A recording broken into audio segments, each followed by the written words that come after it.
Le Burkina Faso importait des médicaments, mais perdait sa capacité à guérir. Les chiffres semblaient prospères, prospères. Plus d'aide, plus de dons, plus de logos étrangers. Et pourtant, la dépendance grandissait.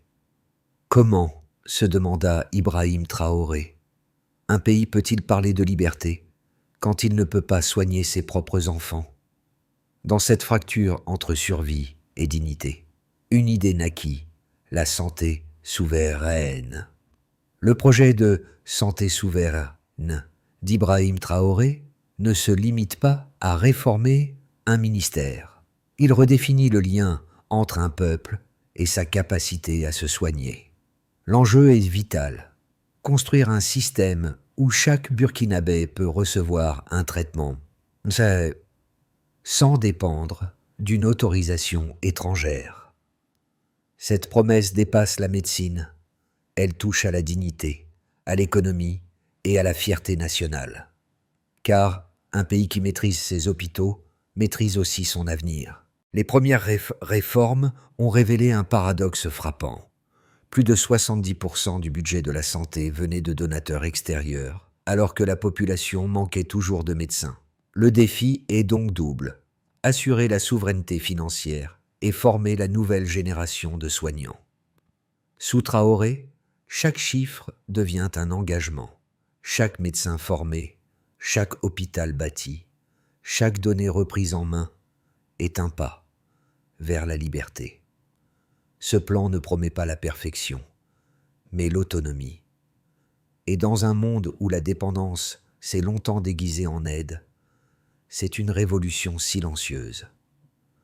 Le Burkina Faso, autrefois démuni et sous tutelle internationale, est aujourd'hui au cœur d'une révolution sanitaire.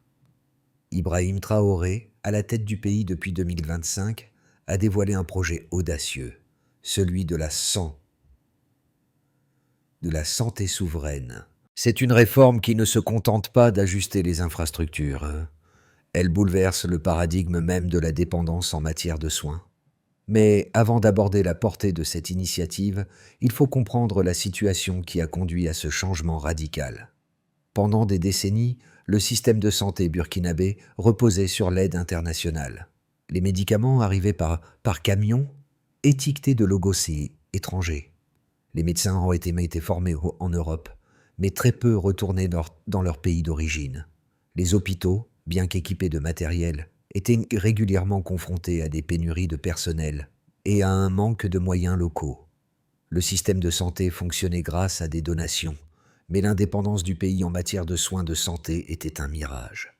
C'est ce manque de souveraineté, cette soumission aux intérêts étrangers, qui a frappé Ibrahim Traoré. Dès ses premiers mois en fonction, il a mis en place un plan qui allait transformer ce paradigme.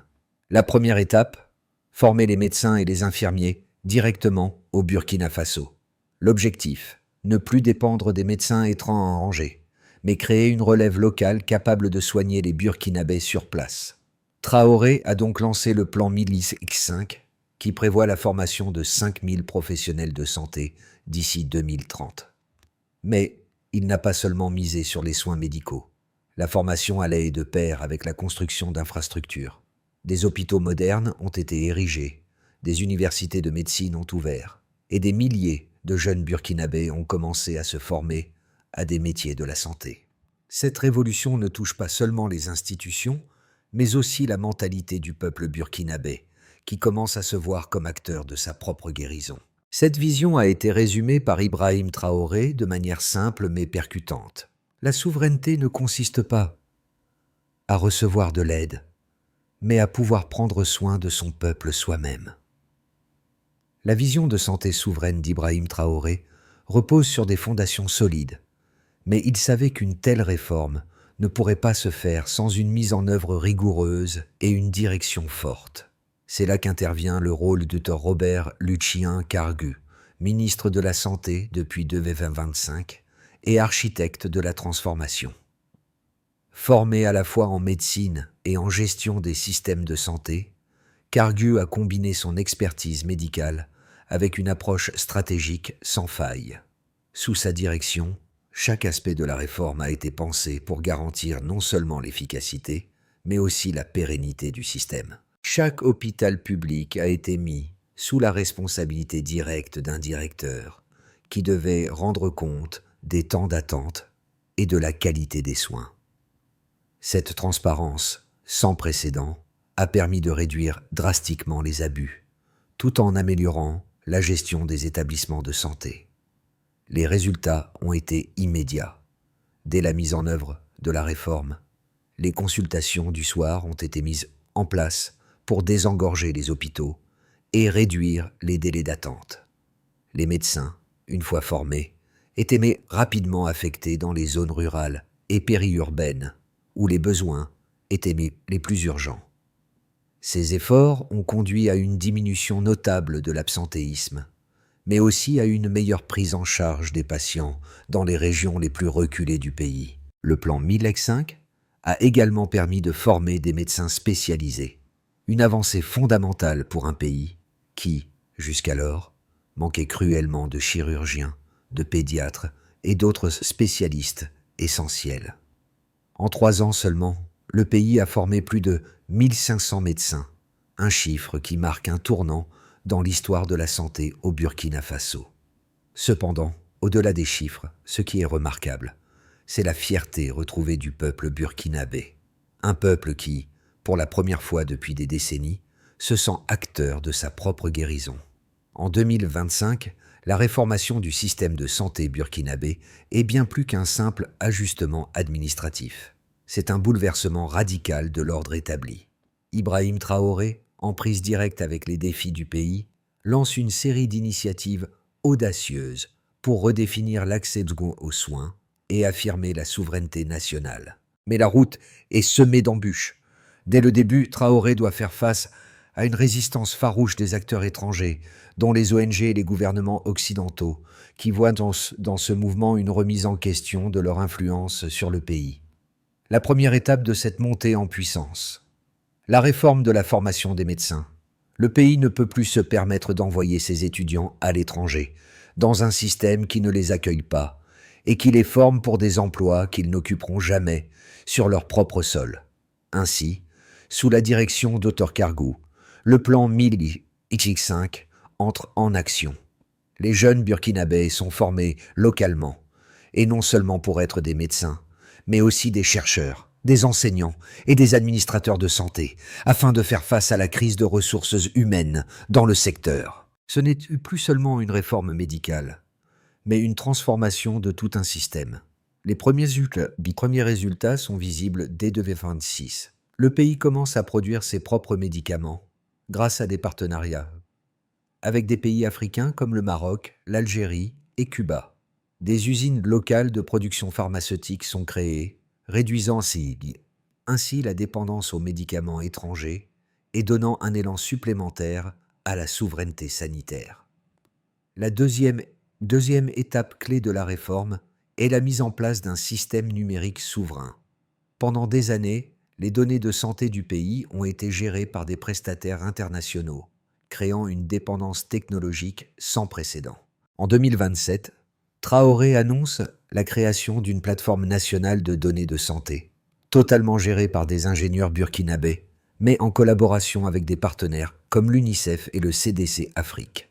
Ce projet marque un tournant, car il permet au Burkina Faso de contrôler pour la première fois ses propres informations sanitaires. Le changement ne s'arrête pas là. Le gouvernement met en place une réforme radicale du secteur privé de la santé. De nombreuses cliniques privées, autrefois autorisées à fonctionner de manière chaotique et sans régulation, doivent désormais respecter de strictes normes de qualité et d'éthique. Pour réguler ce secteur, une législation spécifique est promulguée, qui vise à assurer une complémentarité entre le public et le privé, sans que l'un n'outrepasse les droits de l'autre. La réforme des congés médicaux initiée en octobre 2025 est un autre moment décisif. Les médecins publics, jusqu'alors contraints de travailler dans des cliniques privées pour compenser des salaires insuffisants, voient désormais leur situation évoluer. La loi impose des conditions strictes pour autoriser tout travail médical en dehors du secteur public. Cette mesure vise à garantir que les hôpitaux publics ne soient pas à court de médecins, tout en maintenant l'équilibre avec le secteur privé. Les résultats de ces réformes sont tangibles. En 2028, le nombre d'hôpitaux et de centres de santé publics dans les zones rurales a considérablement augmenté et les temps d'attente dans les hôpitaux de la capitale, Ouagadougou, ont été réduits de 40%. Les Burkinabés n'ont plus besoin de parcourir des kilomètres pour accéder à des soins spécialisés. Ils n'ont plus besoin de voyager à l'étranger pour des traitements de base. Le pays, petit à petit, prend son destin sanitaire en main. Au fur et à mesure que les années passent, il devient évident que ce projet de santé souveraine dépasse le simple cadre de la médecine. Il s'agit d'une prise de pouvoir politique et économique, un acte de souveraineté totale. Le Burkina Faso n'attend plus que l'aide extérieure pour survivre. Il se forge un avenir, sur ses propres termes. Les réformes du système de santé sous Ibrahim Traoré ne se contentent pas de promesses. Elles sont mesurées, surveillées et ont produit des résultats tangibles, soutenus par des données concrètes. À chaque étape, le gouvernement a mis en place des mécanismes pour évaluer l'impact de ses décisions. Et les résultats sont frappants. La première preuve de la réussite des réformes est la formation massive de professionnels de santé locaux. D'ici 2030, le plan 1000X5 prévoyait la formation de 5000 médecins, pharmaciens, dentistes et autres spécialistes en 5 ans. Au début de 2028, plus de 3000 professionnels étaient déjà formés, avec un taux de rétention supérieur à 90%.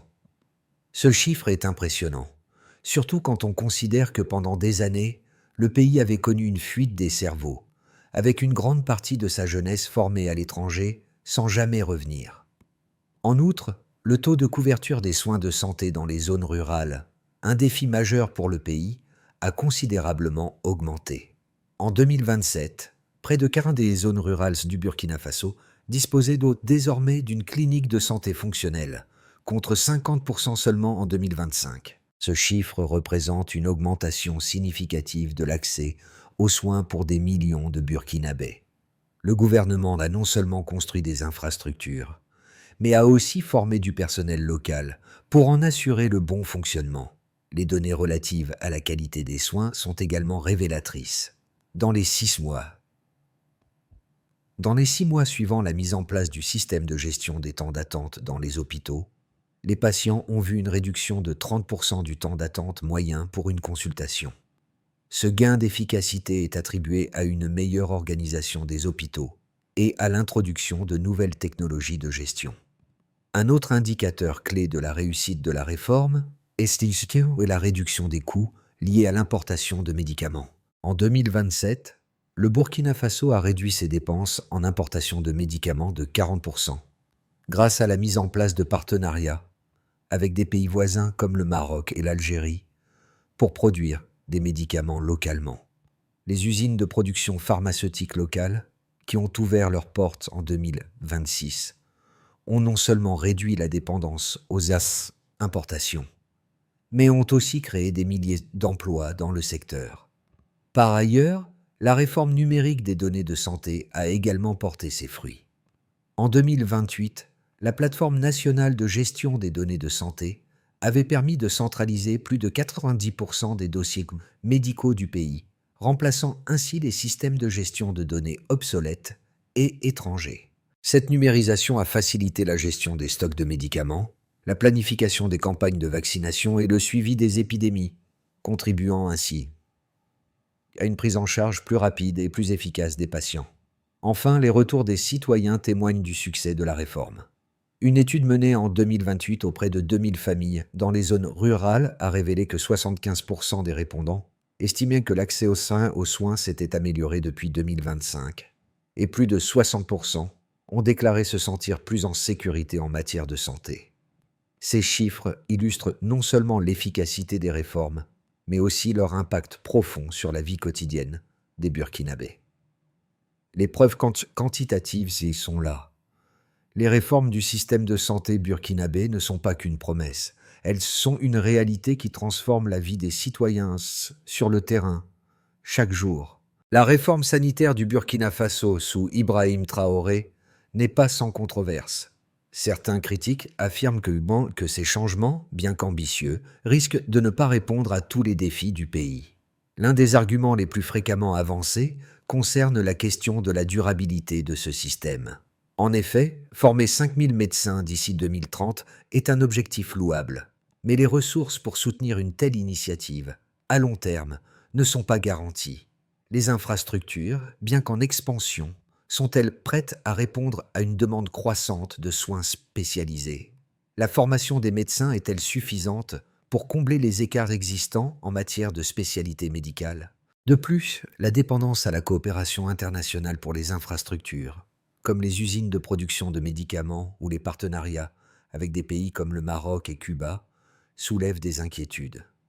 Si ces partenariats se révèlent durables à court terme, qu'en sera-t-il lorsqu'ils devront s'adapter à des fluctuations économiques ou politiques? Et si ces nations partenaires, en particulier celles qui bénéficient d'une économie plus robuste, étaient confrontées à leur propre crise interne, le Burkina Faso pourrait-il maintenir sa souveraineté sanitaire sans retomber dans la dépendance? Cependant, ces arguments ne tiennent pas compte de l'impact de l'approche radicale de Traoré et de son équipe. Oui, les défis sont nombreux, mais la souveraineté sanitaire n'est pas un objectif immédiat. C'est un processus progressif. Le modèle de Traoré repose sur une série d'initiatives qui s'auto-alimentent et se renforcent en fond au fil du temps. La création d'un système de formation locale et la mise en place de partenariats stratégiques permettent une indépendance croissante, même face à des incertitudes externes.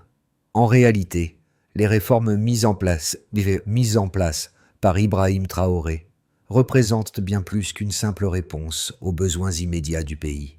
Elles incarnent une vision à long terme, celle d'un Burkina Faso capable de se soigner, de s'éduquer et de se gouverner par ses propres moyens. Et bien que le chemin reste semé d'embûches, ces réformes marquent un tournant historique pour le pays. La véritable révolution ne réside pas dans les infrastructures, mais dans l'esprit d'une nation qui choisit de guérir par elle-même. Le parcours du Burkina Faso vers la souveraineté sanitaire n'a pas été une simple question d'aménagement matériel ou d'expansion d'infrastructures. C'est une révolution mentale. En 2028, il devient évident que la véritable transformation n'est pas uniquement la construction de nouvelles cliniques ou la formation de médecins. C'est un changement de paradigme profond. Un peuple qui, jusque-là, avait été dépendant, reprend désormais en main son destin. Mais cela ne signifie pas la fin du processus. La souveraineté sanitaire, tout comme l'indépendance politique, est une construction en constante évolution.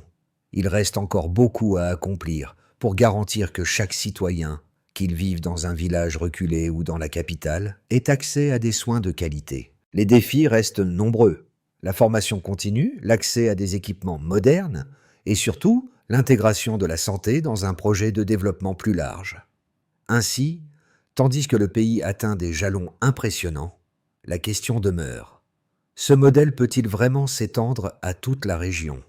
Ce changement pourra-t-il inspirer d'autres nations africaines à faire de même? Les réformes du système de santé du Burkina Faso ont commencé à produire des effets concrets sur la vie quotidienne de millions de citoyens.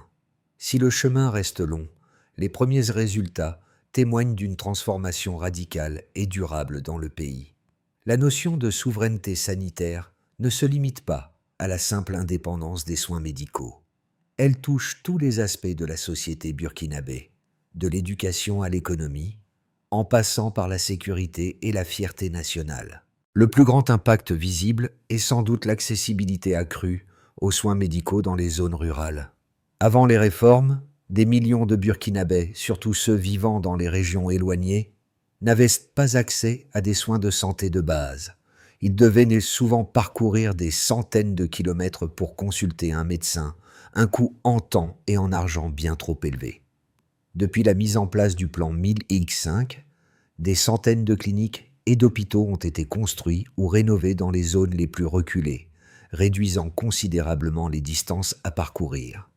En 2028, près de 4 de la population rurale a désormais un accès direct à un centre médical dans un rayon de 15 km, un chiffre impressionnant pour un pays auparavant caractérisé par une grande inégalité en matière d'accès aux soins. Les centres de santé sont mieux équipés et le personnel médical formé localement est désormais plus apte à gérer les besoins spécifiques de la population, notamment en matière de soins prénataux et infantiles, où les taux de mortalité étaient historiquement très élevés. Parallèlement, la production locale de médicaments, un autre aspect crucial des réformes, a permis de réduire considérablement les coûts. En 2027, la production locale de médicaments a permis de couvrir plus de 60% des besoins du pays, une première pour un pays africain jusque-là dépendant des importations. Grâce au partenariat avec des nations comme le Maroc et l'Algérie, le Burkina Faso a lancé ses propres usines pharmaceutiques, créant des milliers d'emplois et assurant la disponibilité de médicaments essentiels. Les données sur la santé ont également fait l'objet d'une transformation radicale. Avant les réformes, une grande partie des données sanitaires étaient stockées sur des serveurs internationaux, ce qui créait des risques pour la confidentialité et la gestion efficace des informations. Aujourd'hui, grâce à la mise en place de la plateforme nationale de données de santé, la gestion des dossiers médicaux est désormais contrôlée localement, assurant une meilleure sécurité et un accès plus rapide aux informations. La numérisation des données a également permis d'améliorer la gestion des stocks de médicaments et des équipements médicaux, réduisant le gaspillage et améliorant l'efficacité globale du système de santé. Enfin, l'impact économique de ces réformes ne peut être sous-estimé. La formation de milliers de professionnels de santé et la construction de nouvelles infrastructures ont non seulement contribué à un meilleur système de soins, mais ont également créé des opportunités économiques pour des millions de Burkinabés. Les secteurs de la construction, de l'éducation et de la production pharmaceutique ont prospéré, alimentant ainsi une croissance économique qui est, en grande partie, le fruit des réformes sanitaires entreprises par Ibrahim Traoré. Ces changements ont donné confiance à la population et ont renforcé l'identité nationale. Le Burkina Faso est désormais vu comme un exemple de souveraineté et de résilience pour d'autres nations africaines. Alors que le Burkina Faso se prépare pour les prochaines étapes de sa réforme sanitaire, plusieurs scénarios se dessinent pour les 6 à 12 mois à venir. Chaque possibilité repose sur une dynamique qui pourrait soit consolider les progrès réalisés, soit les menacer si les défis sous-jacents ne sont pas gérés correctement. 3 scénarios principaux sont envisageables, chacun avec ses opportunités et ses risques. Dans un premier scénario, celui d'une croissance continue et de stabilité, le premier scénario envisage un succès continu de la réforme sanitaire, soutenu par une stabilité politique et économique. Si les réformes du secteur de la santé continuent à porter leurs fruits, le pays pourrait assister à une extension plus large de son modèle de santé souveraine. L'augmentation du nombre de médecins formés localement et l'élargissement des infrastructures de santé permettraient de couvrir la totalité du pays. Les investissements dans la production locale de médicaments continueraient et de réduire les coûts, augmentant ainsi la durabilité du système. Dans ce scénario, le Burkina Faso pourrait même devenir un modèle pour d'autres nations de l'Afrique de l'Ouest, attirant des investissements et des partenariats. Stratégique. L'année 2029 pourrait marquer un tournant, avec un taux de couverture sanitaire de 400 pour la population rurale et une réduction significative de la mortalité infantile. Dans un deuxième scénario, celui des réticences et des obstacles internes, le deuxième scénario envisage une période de turbulence interne. Bien que les réformes aient fait des progrès, elles se heurtent à des résistances provenant de divers secteurs. La lente adaptation du système à la gestion décentralisée pourrait provoquer une certaine friction entre le gouvernement central et les autorités locales. En outre, la gestion des infrastructures pourrait s'avérer plus difficile que prévu, avec des pénuries de personnel spécialisé et des difficultés à maintenir la qualité des soins dans les zones rurales. L'absence de mesures adéquates pour financer les réformes pourrait entraîner un manque de ressources, menaçant la viabilité à long terme du système. Ce scénario pourrait également être exacerbé par des tensions politiques internes, particulièrement si les inégalités entre les zones urbaines et rurales continuent de croître. Dans un troisième scénario, celui d'une crise économique et d'une dépendance récurrente. Le troisième scénario est celui d'une crise économique majeure.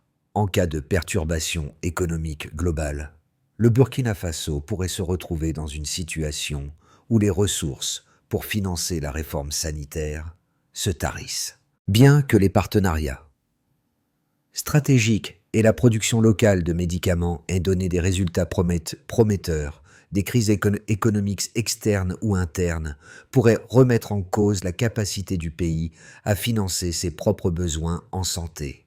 Si la situation économique du pays se dégrade, le Burkina Faso pourrait être contraint de revenir à une dépendance partielle vis-à-vis des donateurs internationaux. Les réformes, bien que réussies sur le papier, risqueraient de ne pas aller au-delà des premières étapes, laissant le pays vulnérable aux fluctuations économiques mondiales.